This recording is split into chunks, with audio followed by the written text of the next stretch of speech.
Collection அரசு எவ்வளோ விமர்சனம் பண்ணார்.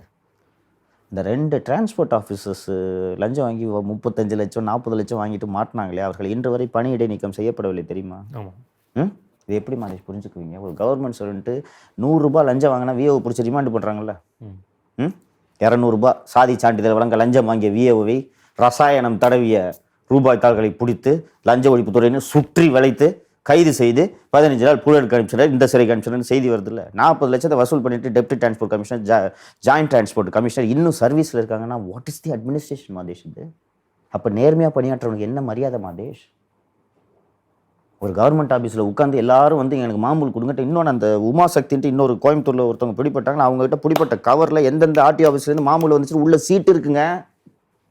செல்வராஜ்னு ஒரு ஓய்வு பெற்ற அலுவலக உதவியாளர். அந்த செல்வராஜ் ஏற்கனவே விஜிலன்ஸ் கேஸில் மாட்டி சஸ்பெண்டில் இருக்கவர், பென்ஷன் அவருக்கு இன்னும் வரல.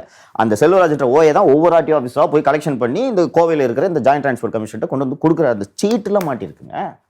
கொள்கையும் ஃபெயிலியர், அட்மினிஸ்ட்ரேஷனும் ஃபெயிலியர். இது இல்லை நீங்கள் தானே நீங்கள் ஊழல் பற்றி பேசாமல் இருந்தால் நான் உங்கள்கிட்ட கேட்க மாட்டேன். எத்தனை மனு கொடுத்தீங்க? ஸ்டாலின் வாயை திறந்தா கமிஷன் கரப்ஷன் கலெக்ஷன் சொன்னாரா இல்லையா?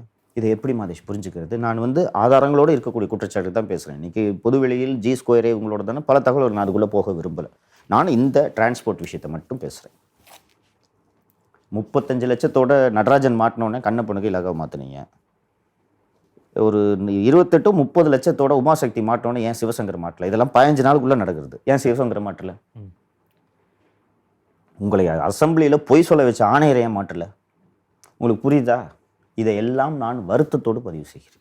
மக்கள் என்ன நினைக்கிறான்னு பார்க்கட்டும். இந்த ஆட்சி நாசமாக போட்டும், இதன் மேல் திமுக விளங்கவே கூடாது அப்படின்ற காழ்ப்புணர்ச்சியில் எனக்கு இல்லை.